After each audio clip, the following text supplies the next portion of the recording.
Hello again. This is the talk for introduction to part one.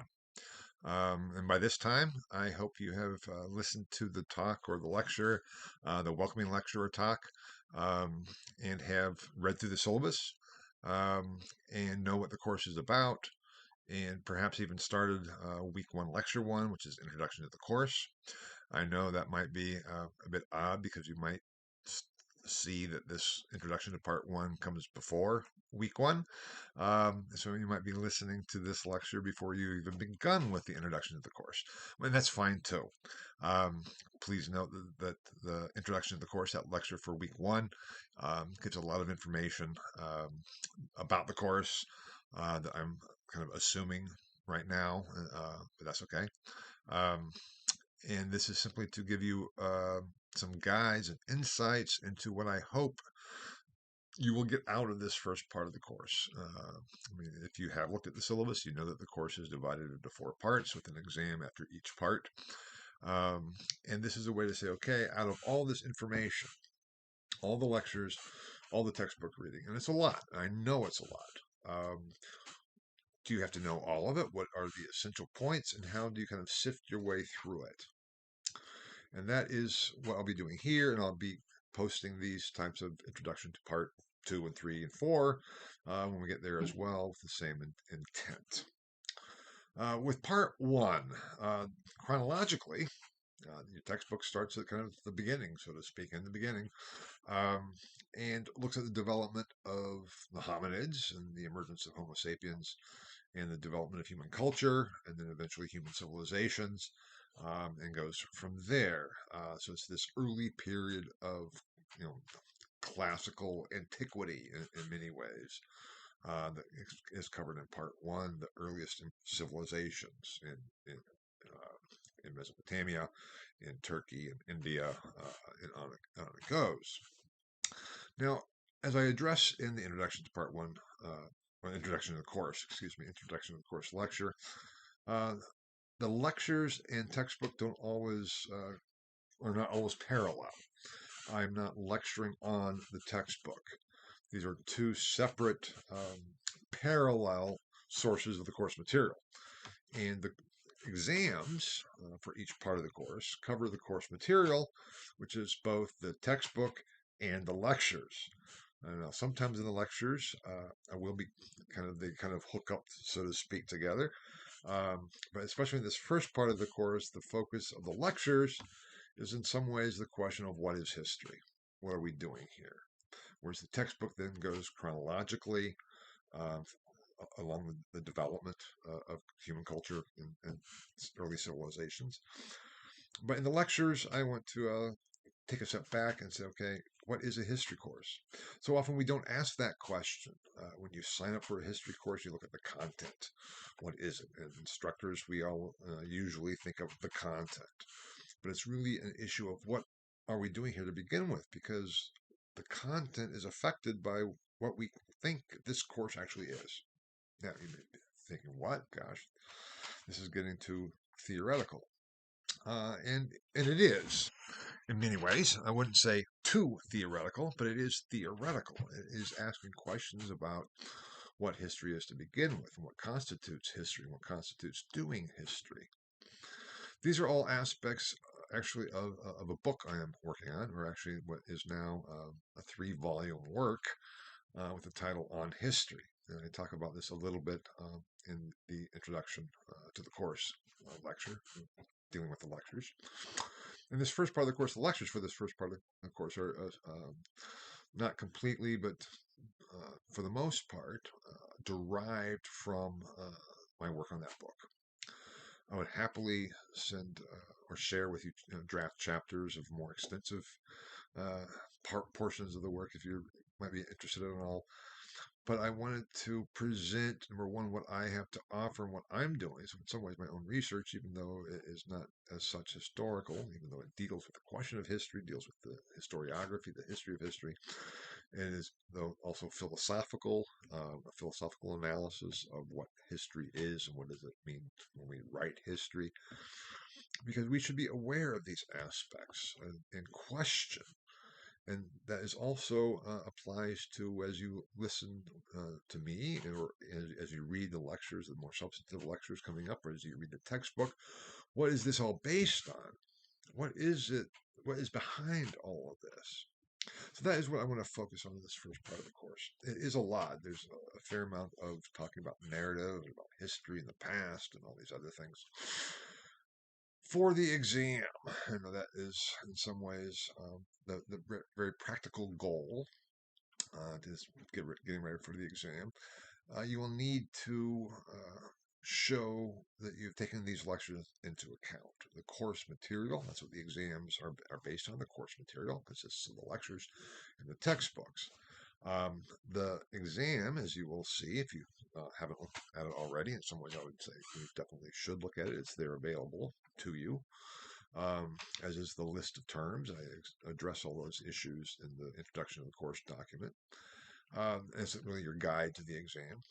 But the exam is on one level based on content, especially with the terms at the beginning, and then there's a broader question, compare and contrast. And it is in that second part of the exam, the essay question, that you could bring in some of these issues from the lectures, at least in this point. When we get ready for part two of the course, when the lectures become, let's say, quote unquote, more substantive in terms of the actual historical development, that will be then also essential for you to show that you have taken the lectures into account, because then there is information, so to speak, in the lectures that supplement the textbook. Whereas here, this first part of the course is like the lectures over here and the textbook is here, and needing to put them together um, because they don't just parallel, each other in this sense.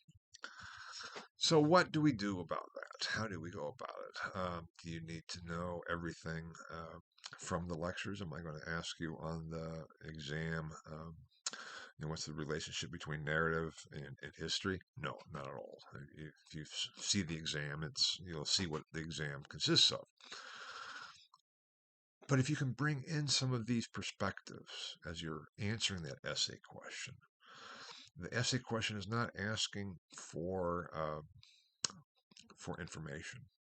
It's asking you to present an argument and using the course material, the lectures, and the textbook to defend your case, to argue your case. That is why, too, as I said in the introductory, or the welcome lecture, the document historical argument is really important. Now, if you can somehow bring some of the theoretical perspectives that you'll be reading about in the lectures for this part one into your argument and answering the questions, that can be really good.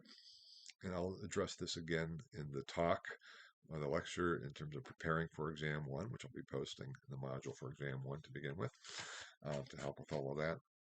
It certainly is not there yet, but it will be there before too long, I promise you. But here's this, okay, I want you to read the lectures. I want you to think about it. Reading, I talk about this too in the introduction to the course lecture. There are many different ways to read. And reading a lecture can be difficult anyway. It's not the same as reading a novel or something for pleasure or for fun. It's not the same as it is reading for information. If you're reading a list of instructions or a how-to manual or something like that, it is a different type of reading. It is an active reading. It is a reading that you need to think about and ask questions. You need to be engaged with. And that applies to the textbook and to the lectures. And I hope the lectures will offer you material, at least things to think about, that will help you question the textbook. To say, where is this coming from? What is this based on? How do we know this? Because that's what this is all about. How do we know what we know? How do we know about the early civilizations? Why do we say that the earliest civilization arose in Mesopotamia? Why? What's the basis for it? Or was it in Turkey? Çatalhöyük, as I'll be talking about, and I think the textbook talks about, which is not in Mesopotamia. But what then constitutes a civilization? These types of questions are all theoretical questions or philosophical questions, but they're central to understanding what it is that we're doing here and what the history of this all is. Now, in the welcome lecture, I also mentioned that this course, the official title of this course is Perspectives on World History uh, to 1800. And perspectives is actually a pretty good term to describe what my approach to this course is. It's not saying this is the end all and be all, and this is the final answer to what the development of world history. Um, that is an impossible task, as I address in the introduction to the course document in the first lecture. Um, but perspectives means, well, how do we approach this? How do we view this? How do we think about it? How do we think about what we're doing? How do we think about what we're being given, what we're supposed to be learning? How do we fit it all together? And that is what this first part of the course is in terms of the lectures. So what I would exhort you to do with the lectures is read them, take notes on them, either online or print them out and read them, or separately, however you want to do it, and think about what is presented there. If there are ideas that strike you as interesting, think about them. Think, okay, oh, is that really so? Oh yeah, I never thought about that before. Think about what difference it makes to, well, eventually your answer on the first exam. But this, of course, applies to all the rest of the exams and your final essay as well, because this first part of the course, in terms of the lectures, is dealing with history as such. What is history as such? How do we approach it? And that applies not only to the first exam, but to the second, third, and fourth exam, and to your final essay. So that's why I hope these lectures will kind of inform your reading of the course, your learning of the course material as we go through. And again, it's not so much that you memorize all the details of the lectures. That would not be the best approach. But think about some of the major points. What is the argument that I'm trying to put forward? What other perspectives that I'm offering? And how do those perspectives affect how we understand, let's say, the content of the course? Now this too, I know maybe something like, what? This is not a philosophy course. No, it's not. But history, once we start asking about it, what is it? How do we know it? Becomes inherently philosophical.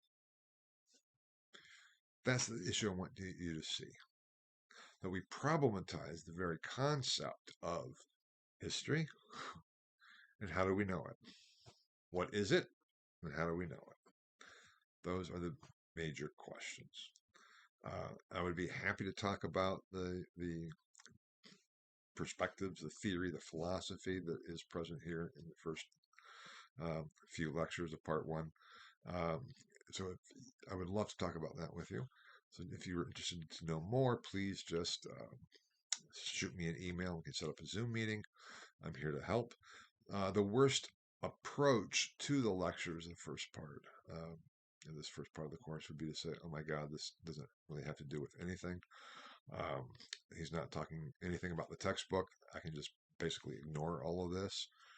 That would not be a good approach, and that will not help you on the exam. I can assure you that. Because I think these are important. And maybe one question you can ask yourselves as you're reading through the lectures for part one is, why do I think these are important? Why do me? Why does Professor Sack think these are important, that he's assigned this stuff? What is it here? Why are we being forced to read this? That would be, in some ways, a very good question to ask, to have in the back of your mind as you're reading through the lectures. What does this have to do with anything else? Because if you can make that connection, that will be a win. It'll be a win for you on your exam. It'll be a win for me because I think this is important. It's not just about information. It's about how we conceive of what we are doing to begin with. So again, don't worry about the details of the lectures for part one, except for the first lecture of part one, which is the introduction to the course, which I hope you will read thoroughly. And that is your guide in some ways to the entire rest of the course. So what I guess I'm talking about here are lectures for weeks 2 through 4 in terms of the philosophical or theoretical aspects and underpinnings of what history is and is doing. So the lecture for week 1, which you should begin with, if you haven't already, but as soon as you finish listening to this talk, please go to week 1, lecture 1, and read the introduction to the course lecture. Will help you as you go through the course, I think, or at least that's the intent. Again, if you have any questions, as I said in the welcome lecture, please just let me know. For part one, there's posted as for every part, there's a list of terms that you should know, which is to help with the essay. Because you already have the exam, it's posted, it's right there. So you know that the first part of the exam, the 5 terms which you're supposed to be writing a short essay, and I'll be addressing those more explicitly, not only in the introduction to the course document, but in the guide to writing the exams, in the talk or lecture that I'll be posting in the module for exam 1. I hope this will help. Again, if you have any questions, ask. And perhaps the one thing I would hope you might get out of these lectures of part 1 is the importance of questioning. How do we know?